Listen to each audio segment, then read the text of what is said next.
Handa na ba ulit kayo sa isang panibagong tawid dagat adventure kung saan ating bibisitahin yung mga lugar na hindi mo aakalaing meron pala sa Central Visayas? Sakaling magtatanong kayo kung saan nanggagaling yung hangin dahil nasa 75 meters below tayo, ito yung dahilan kung bakit may hangin pa rin kahit nasa 75 meters below na tayo. So naglagay sila dito ng tubo na konektado dun sa may taas kaya kahit papano may hangin. Kaya naman pala, historical landmark itong mismong kinalalagyan natin. Ito yung may dahilan.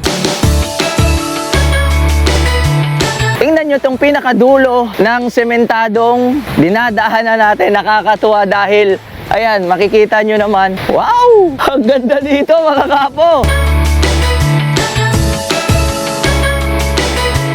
Kapit lang kayo dahil ating pupuntahan ang pinakamalimit puntahan na isla sa probinsya ng Cebu at ipapakita ko sa inyo yung mga lugar na tinataglay ng Camotes Island.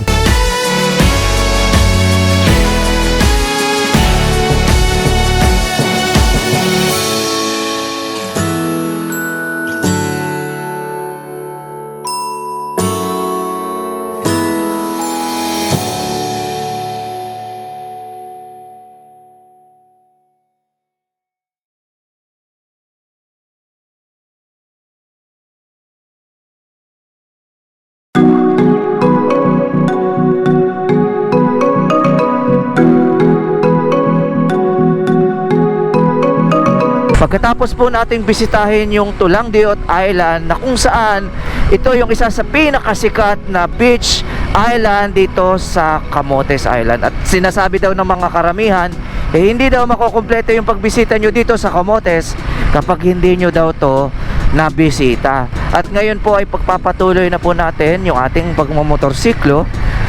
Magkakalapit lamang po talaga yung mga spot na pwede nyong mapuntahan o pwede nyong bisitahin dito. Sa katunayan nga, wala lang halos 15 minutes mula doon. Ito, kakanan tayo dito. Kakanan tayo dito. Ito siguro. Walang mga karatula na medyo liblib na kasi to. So dito daw, nilagyan na. May karatula. This way to Timobok Cave.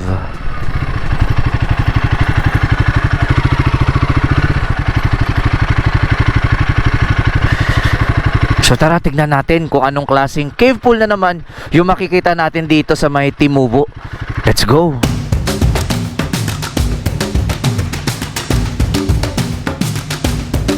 Hi sir, welcome to Timobok Cave. Magandang umaga po, ma'am. Itatanong ko lang po, magkano po yung entrance sa Timobok Cave? 70 po yung adult, 25 yung kids. Ano po ba yung mga pwede at hindi pwedeng gawin dito sa may Timobok Cave? Bawal po yung may mga high blood, kasi less air inside, walang hangin sa loob. Bawal po yung no foods and drinks. Bukas po kami 5 AM to 5 PM. Bakit tinawag na Timobok Cave? Dahil yung lugar dito, yung bukid, Timobo.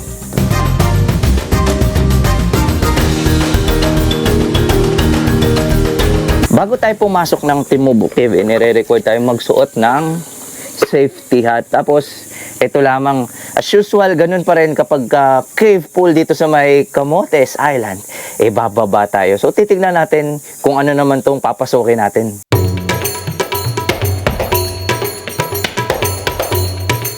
Tingnan nyo, pababa na naman tayo. Kaya siguro may hard hat tayo dito May mga bato tayong papasukin na naman. Ayan, pababa na naman to at madilim. Tara, parang tayo lang yung tao. Baba tayo dito. Ayan yun mga kapo. Mas malalim to.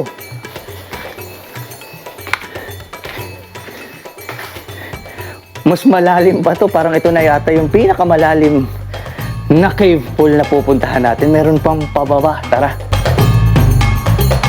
At habang pababa kayo dito sa may Timobok Cave, may mga hawakan naman po dito. At sementado naman po yung pagdadaanan nyo. Yan. Ginawa nila ng maayos na pababa. Teka lang, saan ba tayo dito? Pababa tayo ng pababa. Mas malalim to kaysa sa mga naunang cave na napuntahan natin. Pagkatapos natin dumaan dito sa mismong parang maliit na lagusan, eh meron pang maliit na lagusan. Ayun, no. Okay. Baka maparok. So ito na, pagdadaanan natin. May maliit nga lang na lagusan dito patungo sa mismong cave. At hanggang hita na po yung lalim ng tubig. Konting lakad lang. Tapos ito na pala yun.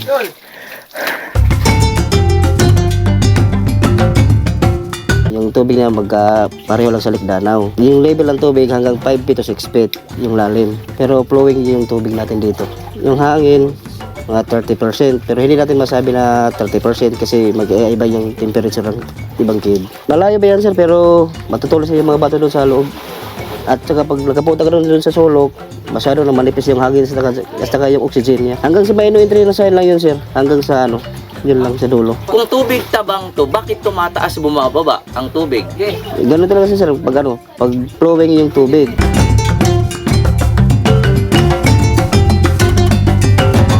Pagdating nyo dito sa mismong pinakailalim, bubungad na agad sa inyo yung pinagmamalaki nila ditong Timubo Cave. Tingnan nyo kung gaano kalinaw. Ang sarap maligo dito. Ano, game? Sarap. Sarap. Tampisaw tayo.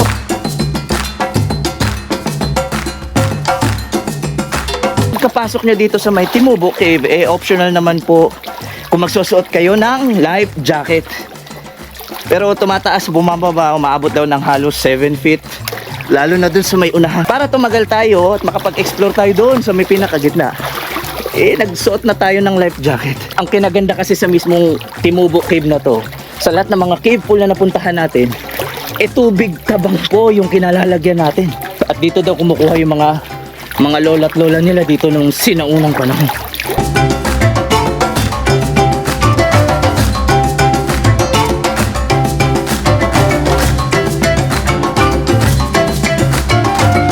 Para magkaroon kayo ng idea, yung pinakadulo nitong Timubo Cave nandito. Ito na yun. Ito po yung makikita nyo sa pinakadulo ng Timubo Cave. Bawal na pong pumasok dito, kaya makikita nyo may nakalagay no entry restricted area. Dahil doon sa may unahan ay mas manipis na po yung hangin, kaya hindi na rin talaga pwede. Para sa lahat ng mga magtatanong kung paano nagkakaroon ng hangin, dahil nasa 75 meters below po tayo, ito po, papakita ko sa inyo. Ayan. Nilagyan nila ng parang tubo hanggang doon sa may taas kung saan dito lumalabas yung hangin. So ito po yung may rason, ito yung dahilan kung bakit may hangin pa rin kahit nasa 75 meters below na tayo. So naglagay sila dito ng tubo na konektado doon sa may taas, kaya kahit papano may hangin po.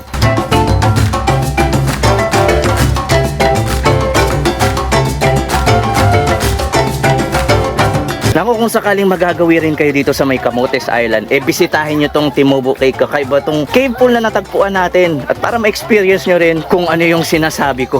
Tingnan nyo kung gaano kalinaw ng tubig. Ang dami ng mga naliligo. May enjoy nyo to dito, promise. Sarap maligo dito. Sarap magtampisaw. Hindi kayo maiinita.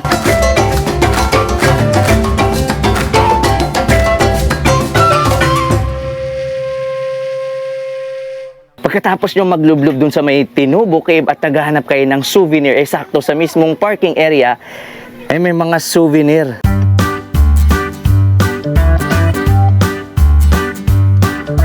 Hi sir, ma'am. Welcome to 4K Souvenir Shop dito po sa Timubo Cave. Mami, tatanong ko lang po, magkano po yung mga t-shirt, sando, yung mga pang souvenir nyo? Meron po tayong mga t-shirt, 250, 280, 350, depende po sa sizes, yung mga quality niya. Tapos yung sando, 230 to 250 pesos. Meron tayong keychain, 35, 3 pieces for 100. Magnet, anklet, tsaka bracelet po. Bags, meron tayong 300, 200, tsaka 250. Sa bags po, meron tayong 300, 250, tsaka 200. Printed na po siya lahat. Camotes Island.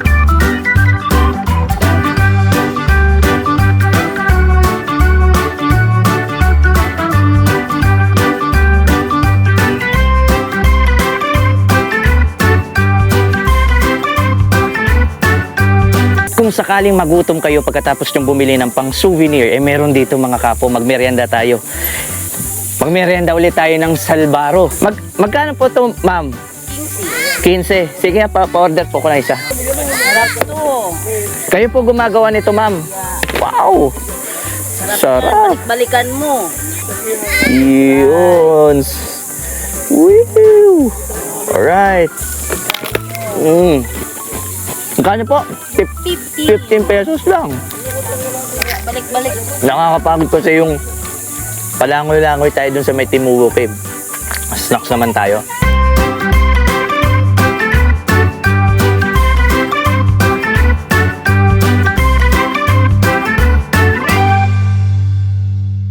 Pagkatapos po nating magtampisaw at mag-enjoy sa napakagandang Timubo Cave, ipagpapatuloy na po natin yung ating pagmomotorsiklo. So medyo malayo-layo yung ating susunod na pupuntahan dahil mula dito sa may San Francisco, doon naman po tayo sa may kabila, doon sa may Poro naman banda. Siguro kulang-kulang mga mahigit 30 minutes or 22 kilometers yung susunod na destination natin. Kaya tara, puntahan na natin yun.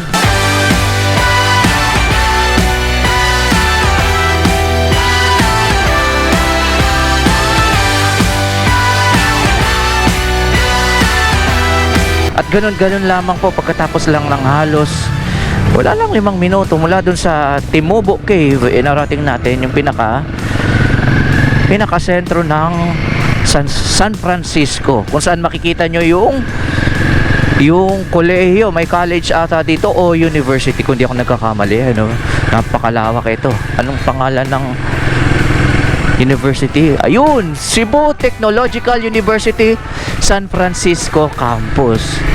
Dadaanan lang natin itong parte ng San Francisco, tapos tatawid na naman po tayo pabalik dun sa may Poro. Kung bibisitahin nyo rin po ito, mas sinasuggest ko na magdala kayo ng sariling mga motor dahil wala po ako nakikita ditong nagpaparenta ng mga motor. So kahit papano, kung may sarili kayo o may dala kayong motor, kahit papano maiikot nyo sa sarili nyong oras, hawak nyo yung oras nyo kapag nandito kayo.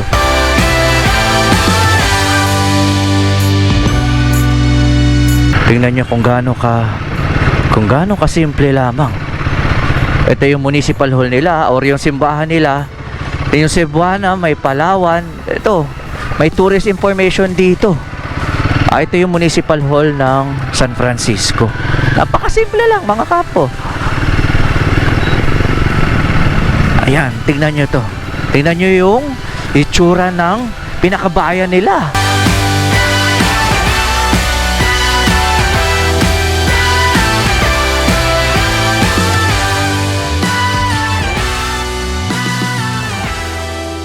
Pagdating natin dito sa pinakabayan ng San Francisco ay hindi ko po mapigilan yung sarili ko na hindi mapahinto at para maipakita ko sa inyo yung tinatawag nilang Baywalk na kung saan ayan wala nga lang halos tao dahil maaga pa lamang po. Pero sigurado ako kapag sumapit yung dapit hapon, yung tipong palubog na po yung araw, sigurado akong maraming pumupuntang mga lokal at mga residente dito. Dahil kita nyo naman, no?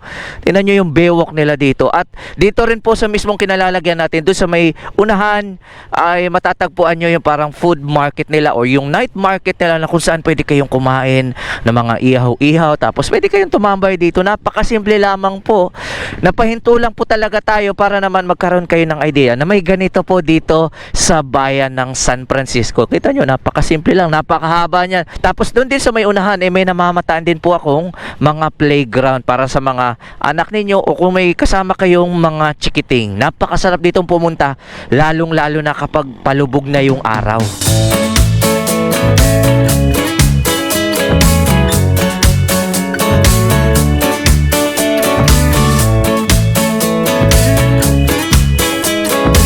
Pagkatapos kong ipakita sa inyo kung ano ang itsura ng Baywalk nila dito sa bayan ng San Francisco, ito na.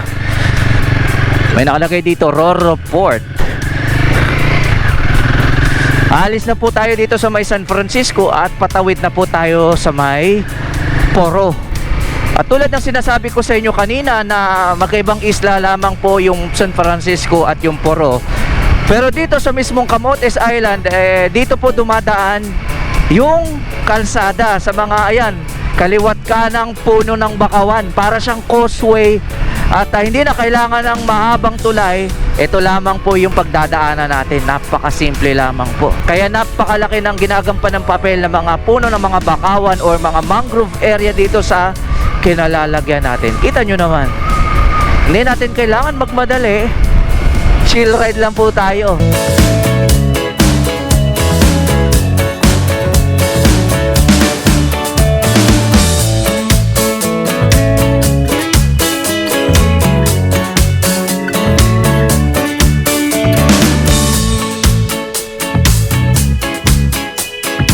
Ilang minuto lamang, nasa na kaya tayo? I love Mactang. Teka, may nakalagay dito, this way to Mactang Beach. Uy, teka lang, ano to? Welcome to historic Mactang Beach. Actually, wala to sa plano. Ayan, kita nyo yung mapa natin. Medyo na-curious ako sa nakalagay. Halos hindi na rin mabasa na historical beach. At dahil naku-curious na naman ako, at malapit lamang ata, tara, puntahan natin kung ano yung itsura ng Mactang Beach na nakalagay doon. Kasi may nakalagay, historical eh.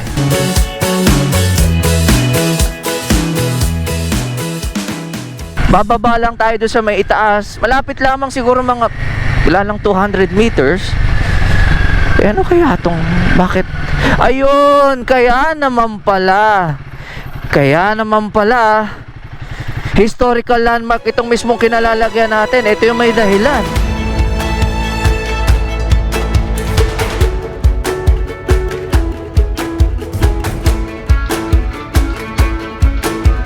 Doon pa lamang sa may itaas ng kalsada ay may nakita na tayong historical beach. Kaya na-curious na naman tayo. At pagdating natin dito, nalaman natin yung dahilan. Dahil dito pala sa mismong Mactang Beach, matatagpuan nyo itong marker na to.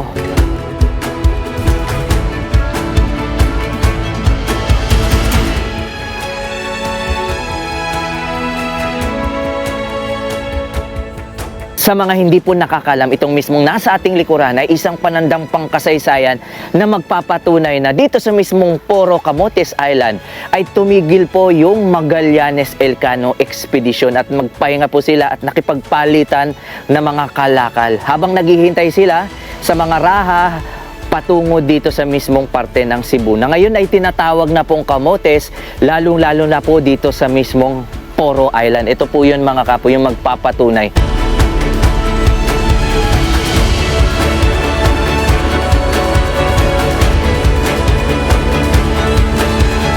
Hindi man ito yung unang pagkakataon na makakita tayo ng ganitong klaseng panandang pangkasaysayan dahil unang beses tayong makakita ng ganitong marker doon sa may Buliluyan Port. Tapos yung ikalawang beses naman po doon sa may Balabak sa mismong itaas ng bundok kung saan makikita nyo yung ganito rin na nagsasabi na dumaan yung Magallanes Expedition. At dito rin po sa mismong Poro Island meron pong isa. Ngayon napagtanto ko na kung bakit nakalagay doon sa mismong karatula sa may taas na makasaysayang dalampasigan itong mismong kinalalagyan natin dahil ito na yung magpapatunay at meron akong namamataang beach dito at may naliligo. Tara, silipin na natin, nasa likuran natin. I never got it, why'd you have to go? I guess this world's too slow for you. I think there's beauty in the gray, the cold, but you just want the gold. And there's no way I can beat it, cause I got no chance when it comes to her. She got the At hindi lang po tayo lalayo ng mga ilang minuto mula dun sa may marker, nandito na agad tayo sa tinatawag nilang Mactang Beach. Dakot agad tayo para makita nyo kung gaano ka, ayan, pino rin mga kapo, medyo golden brown. Tignan nyo, napakahaba ng dalampasigan nila dito. you crazy, yeah, yeah. You don't care what's real no more, no, you don't want me anymore. You only want what you can afford.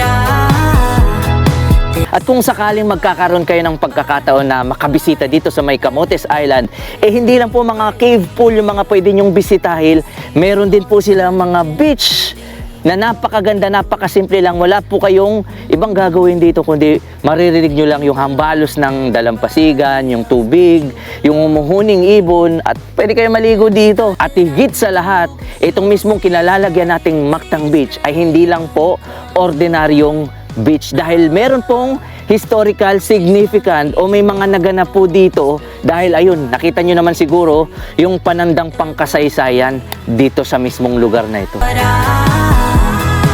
says goodbye, bye, bye. LA made you crazy, crazy, yeah, yeah. Pagkatapos natin dun sa may Mactang Beach ay pagpapatuloy na po natin yung ating pagmumotorsiklo. Meron pa po tayong 4 kilometers.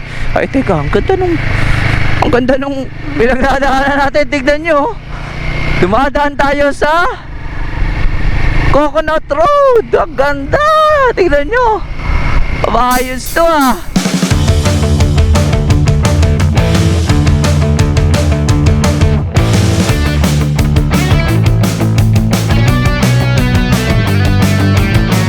Medyo malapit-lapit na po tayo sa ating susunod na destinasyon. 6 minutes na lamang po. O kulang-kulang 1.3 kilometers. Nandun na po tayo. Nandito tayo sa may barangay Kagkagan. Sa may Puro Camotes pa rin po. Ito, meron ako nakikita ditong karatula. This way to Andrade Ambacon, Lagoon. Tingnan nga natin to. Wala tayong idea kung ano man yung mga makikita natin dito. Explorein natin. May gate? Open kaya? Good morning! Open yung Ambacon? May entrance? Magkano? 50 pesos. Saan magbayad? Dito na. Magbabayad pala tayo dito ng 50 pesos. Magbabayad lamang kayo ng 50 pesos para sa entrance fee. Tapos doon na papasok. Medyo umiinit na rin. Tara, punta na tayo dun.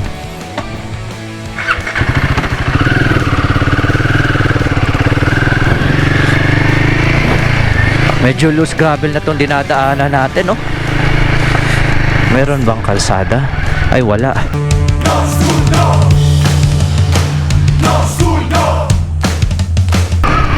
Saan kaya tayo dito papunta? Wala tayo halos idea kung ano po yung makikita natin dito. Dahil lahat ng mga pinupuntahan po natin ay nalalaman lang natin sa mga nakakakwentuhan natin mga residente o mga lokal dito. Majority ng mga pinupuntahan po natin dito lamang po natin natutuklasan nung nakarating na po tayo dito.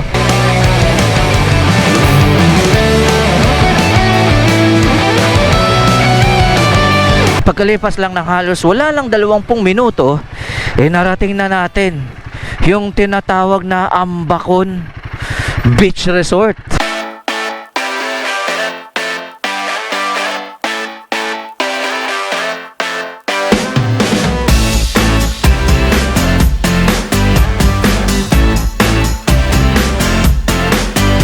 Iiwan lang natin yung ating motorsiklo dun at nandito lamang. Akala ko nung una cave pool yung pupuntahan natin, pero isang natural pool yung pupuntahan natin. Tingnan nyo, nagbo-blue.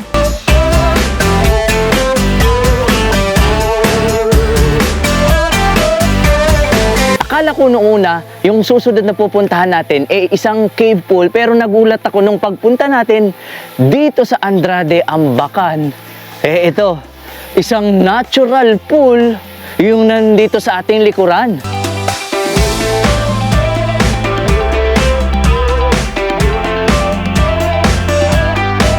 Akalain nyo nga naman na may ganito pala dito sa mismong Camotes Island. Nalaman lamang po natin na may ganito sa mismong lugar ng Poro, nandun tayo sa may Tinubo Cave. At maniwala man kayo sa hindi na po natin tinitignan yung mga pinupuntahan natin dito sa Camotes Island. Kaya nagulat ako. Akala ko bababa na naman tayo sa napakalalim na kuweba, pero dito sa mismong Andrade Ambacan, konting baba lang. Tapos pwede na kayong magtampisaw sa napakaganda. Ayan, nagbo-blue yung tubig. At kung sakaling hindi po kayo sanay maligo sa dagat, meron po ditong life jacket na pwede kayong humiram at pwede na kayong tumalon dito. Yung pinakamalalim daw po dito is hanggang 3 talampakan. Lalong-lalo na po ngayon na high tide po ngayon. Nandyan lamang po sa unahan yung karagatan at konektado po ito. Malamang sa malamang, tubig dagat rin po itong nandito sa mismong natural pool dahil nandyan lamang po yung dagat.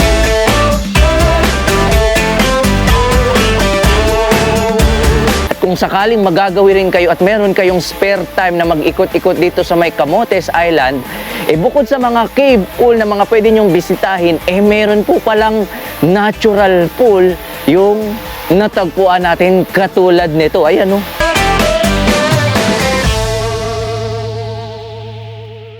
Pagkatapos natin doon sa may Ambakan ay pagpapatuloy na po yung ating pagmomotorsiklo.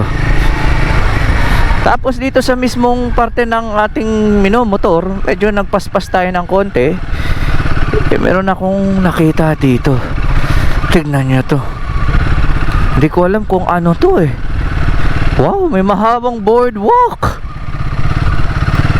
Villa Hermosa. Andito tayo sa Villa Hermosa. Wow, ang haba nun oh. Bah, ayos. Tingnan nyo, may mahabang boardwalk dito.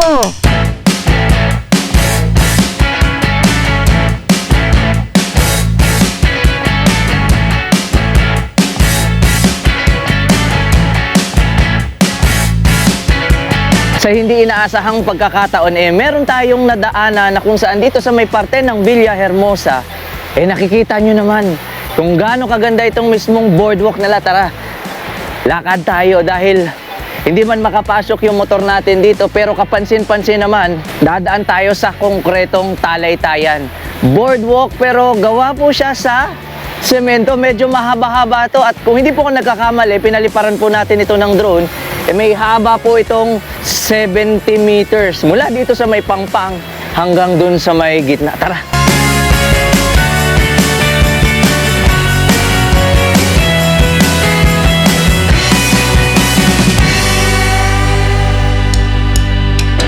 Tara, subukan nating pasyalan to. 5 piso lamang po yung entrance. Kung gusto nyo rin po maglakad, tingnan nyo, napakaganda ng boardwalk. Kahit sino siguro mapapahinto sa mismong kinalalagyan natin. Kita nyo naman po siguro, no? Ang ganda. Ayun, may mga floating bangka ako nakikita dito. Subukan natin pumunta dun sa may kalagitnaan.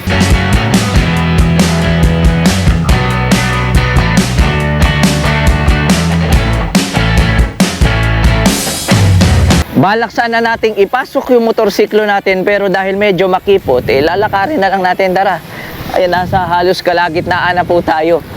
Ang ganda dito mga kapo. Siguradong kapag kayo pumunta dito, lalong-lalo na kapag dapit hapon, may enjoy nyo yung tanawin. Tignan nyo. Wow! Ang ganda dito mga kapo. Tara. Wow!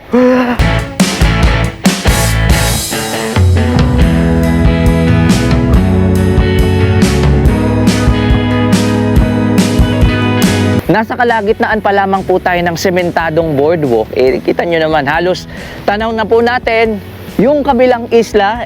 Parte pa rin po ng Camotes Island, pero yun po ay Pilar Island kung hindi po ako nagkakamali. Tapos dito, ayan, tingnan nyo itong mga kapo. Ang ganda. Wow! O, di ba? Sarap dito.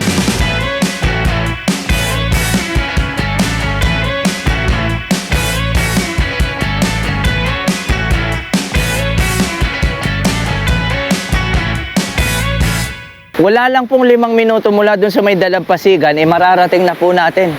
Tignan nyo tong mismong, tingnan nyo tong pinakadulo ng sementadong dinadaanan natin. Nakakatuwa dahil, ayan, makikita nyo naman. Wow! Ang ganda dito mga kapo!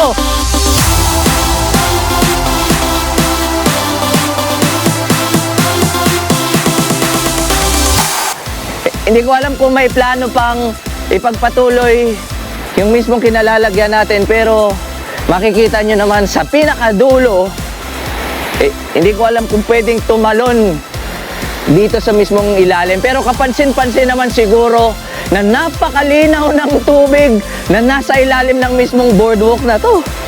Ang ganda!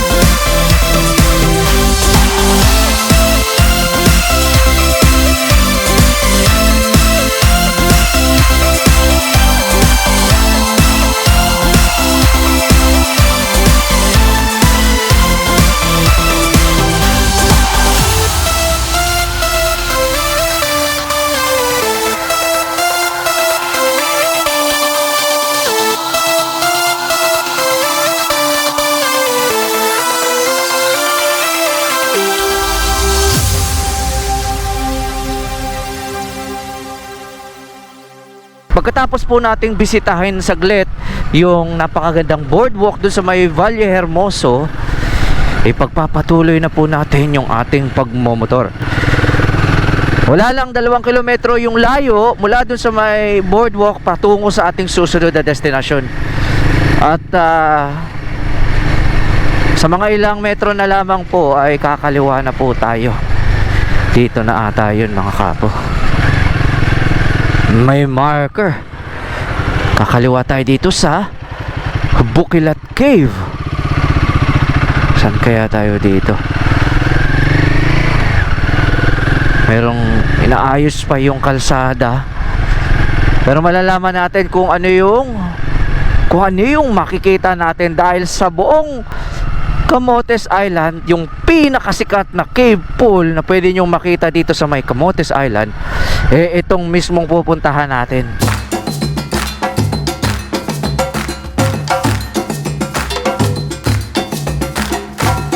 Matapos natin magbayad ng 50 pesos, bababa na naman tayo mga kapo dahil itong Bukilat Cave ay isang cave pool, underground cave po ito.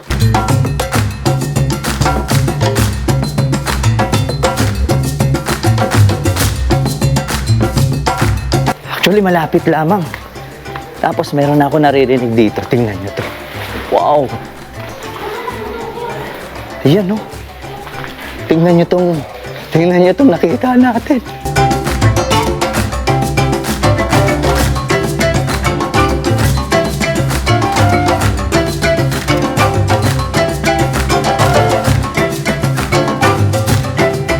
Ito ang Bukilat Cave, ang isa sa pinakatanyag na cave pool dito sa Camotes Island. Medyo hindi nga lang maganda yung timing nung pagpunta natin dito dahil malabo yung tubig ng Bukilat Cave. Maliit kasi yung tubig at marami ng turistang mga naligo at nagtampisaw kaya nabulabog yung mga bato at buhangin sa ilalim. Kaya hindi na rin siya ganun kalinaw. Pero kahit ganun pa man, isa itong Bukilat Cave sa talagang dinarayo ng mga turista mapaloob o labas man ng bansa. Hindi kasi maipagkakailan na magaganda talaga yung mga rock formation na makikita nyo sa loob ng Bukilat Cave. Kaya mayat maya ang pagdagsa ng mga turista dito sa mismong kuweba.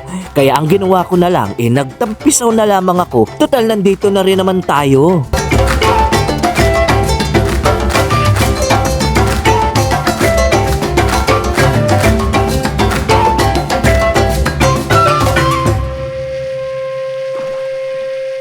Pagkatapos natin maglublob sa napakagandang Bukilat Cave ay ipagpapatuloy na naman natin yung ating pagmumotorsiklo. Wala lang 5 minuto mula doon, mararating na po natin yung ating susunod na destinasyon. Medyo na-excite ako dahil napakahalaga para sa akin itong susunod na pupuntahan natin. Wala lang 2 minuto o 1 kilometro na lamang, malalaman nyo kung ano yung pupuntahan natin. Ito na yung nalalabing 300 meters. Papunta tayo dun, oh. Saan bayan kaya to? Nandito tayo sa may Tudela. Teka, hanapin natin dito. Nandito yun, oh. Na-excite ako. Ito na, approaching na tayo in 100 meters. Saan kaya yun? Ayun! Uy, ang kilometer 0 nandito lang. Ayan, oh.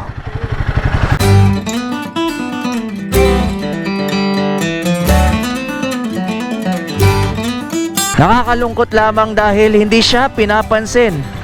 Pero ito yun mga kapo, ang kilometer 0. Bali 2 po ito at yung isa, ito. Ayan siya, oh. O diba? Hindi ko inaasahan na muling madadagdagan yung ating kilometer 0 marker.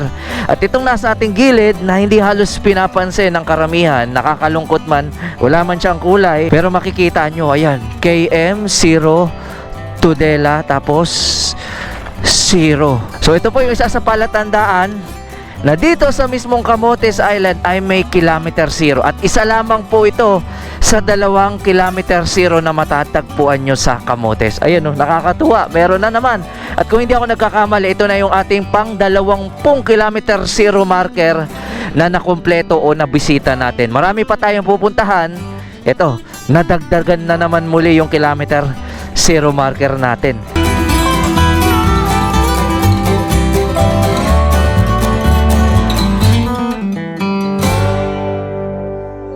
Pagkatapos kong ipakita sa inyo yung isa sa 2 kilometer zero dito sa may Camotes Island, tara, puntahan natin yung isa pang kilometer zero.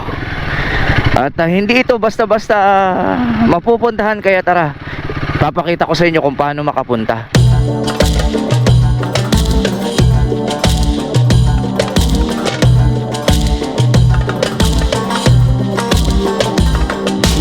Dahil hindi natin naabutan yung Roro barko na patawid sana ng Isla ng Pilar, napagdesisyonan po natin na sumakay na lamang ng pamboat. Mas makakatipid tayo sa oras dahil anumang oras, pwede tayong bumalik. So iniwan na lang natin yung ating motor at nagbayad po tayo ng 15 pesos para sa parking.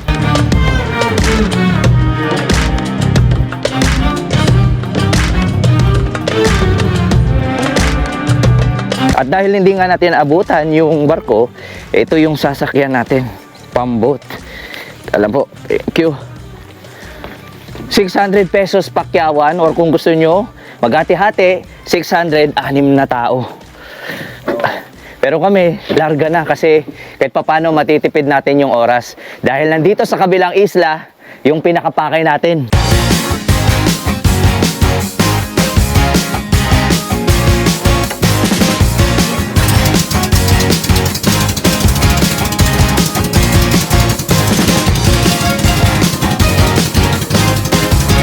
Mula doon sa mismong pantalan kung saan natin iniwan yung ating motorsiklo, sasakay tayo ng pamboat o bangka patawid doon sa mismong kabilang isla. Kulang-kulang 20 minutes lang naman daw to, at mas okay na to kasi naiwanan tayo ng barko na Roro. Medyo may kamahalan din kapag itatawid natin, mga estimated daw nila sa motor natin 700 papunta pa lamang. At iniwan na lang natin para kahit papano makakabalik tayo kapag natapos na tayo sa mismong isla ng Pilar. Dahil meron tayong pakay dito, kailangan pa talaga nating tumawid ng isla para lamang makita yung ikalawang kilometer zero marker na matatagpuan natin dito sa Camotes Island.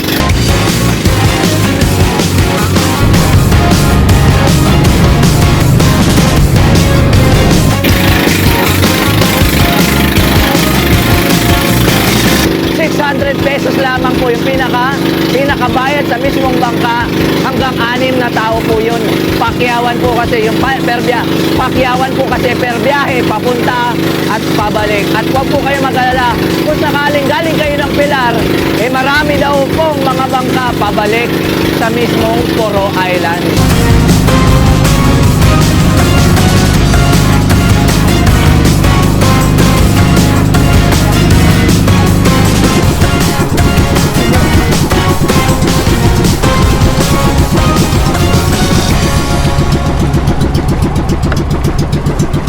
Malipas lang ng halos wala lang 20 minutos, ito na, narating na natin. Nandito na tayo mga kapo. Ito na yung isla ng Pilar.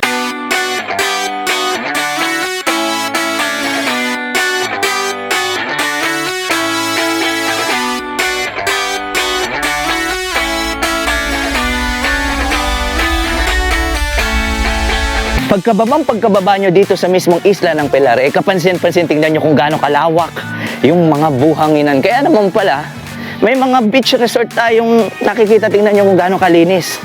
Tapos dito rin sa mismong pinagbabaan natin, magre-renta tayo ng motor.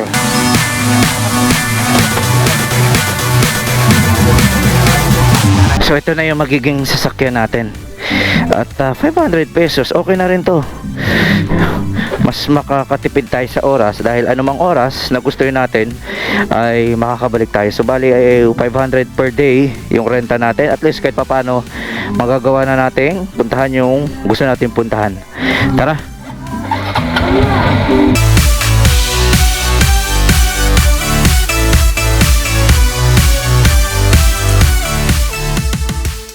Wow, napakasimple ng kalsadahan, no? Kita nyo, chill ride lang tayo. Katulad ng mga ibang mga probinsya, ayan, hindi po stress, hindi crowded yung kalsada nila dito. Takbong chill lang tayo dito.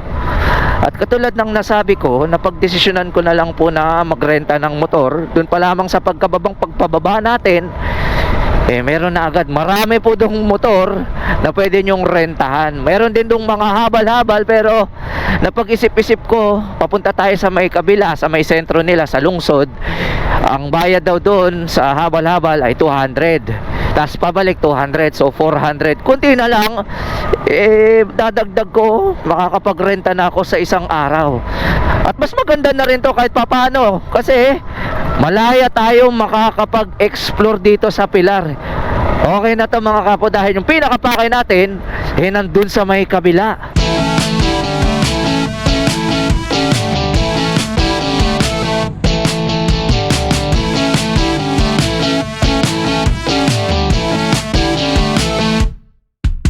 Pagkatapos ng halos wala lang 15 minuto, eto, narating na natin ang pinakabayan ng Pilar. At napag-alaman din natin na dito sa mismong Pilar Island, kita nyo, isang historical marker na naman yung napuntahan natin. Ayan yan, oh.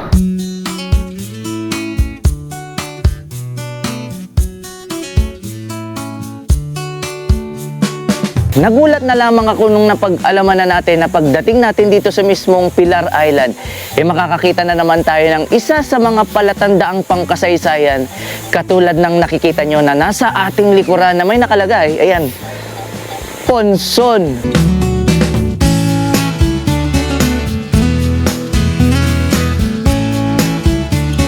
Katulad ng mga ibang panandang pangkasaysayan na nabisita natin, katulad dun sa may Bululuyan Port, sa may Balabac, Palawan, dun sa may Mactang Beach, at dito sa mismong Pilar, mayroon po kayong makikitang katulad na nito. Na palatandaan na dumaan dito yung Magallanes Elcano Expedition bago sila bumalik sa Espanya. Ito yun mga kapo. Sa kasalukuyan, hindi ko alam kung ilang piraso mga palatandaang pangkasaysayan yung nakaikot sa buong Pilipinas. Dahil ito mismo, nagulat ako nung pagdating lamang natin dito na pag-alaman natin na ito, may makikita tayong ganito.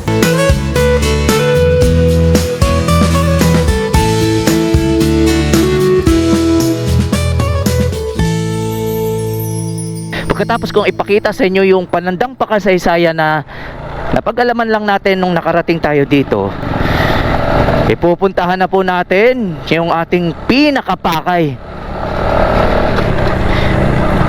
Actually, hindi natin sigurado kung nandito ba yan, o nandito pa siya, o kung nandyan pa siya. Wala talaga tayong idea, maglalakas loob lamang po tayo. At baka sakaling nandyan pa siya.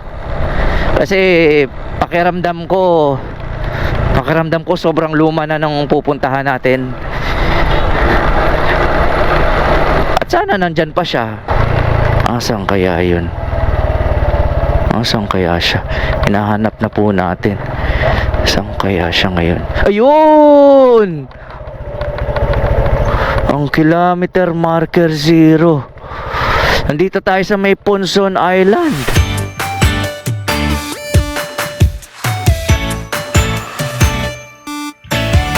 Nakakalungkot, pero parang hindi na ata na naalagaan tong mismong kilometer marker.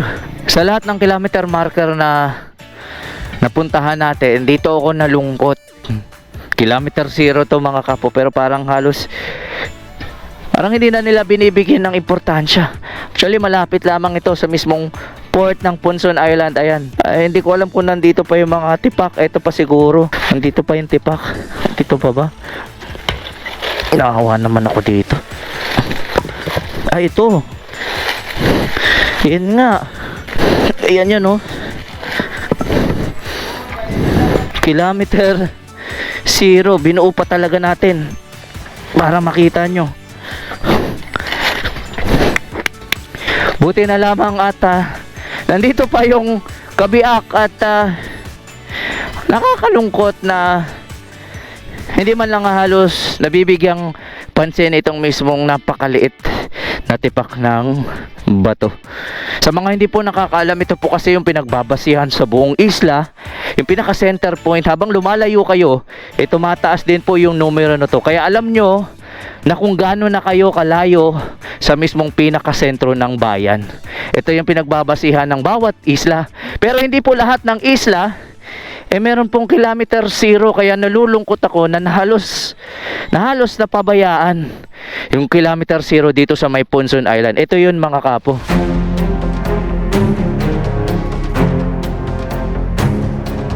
Ganun lamang po kadaling unawain at intindihin kung gaano kaimportansya itong mismong kilometer zero marker na nasa ating gilid.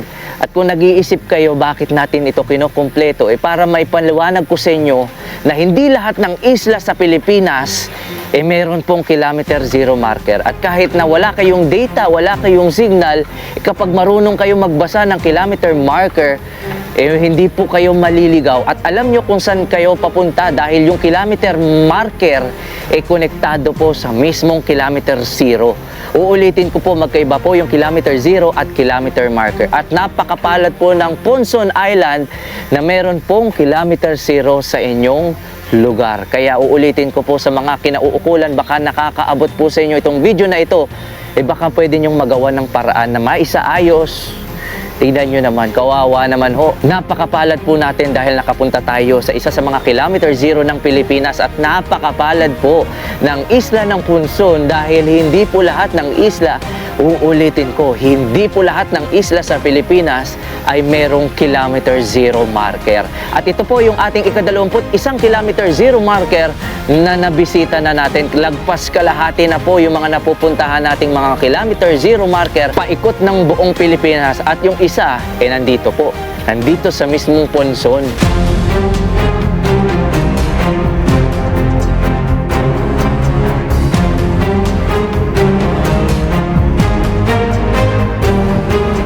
Naway nagustuhan niyo po yung ating ginawang paglalakbay dito sa Camotes Island. At kung mahilig po kayo sa mga ganitong klaseng travel adventure, ay baka naman po pwede ako makahingi ng isang subscribe mula po sa inyo.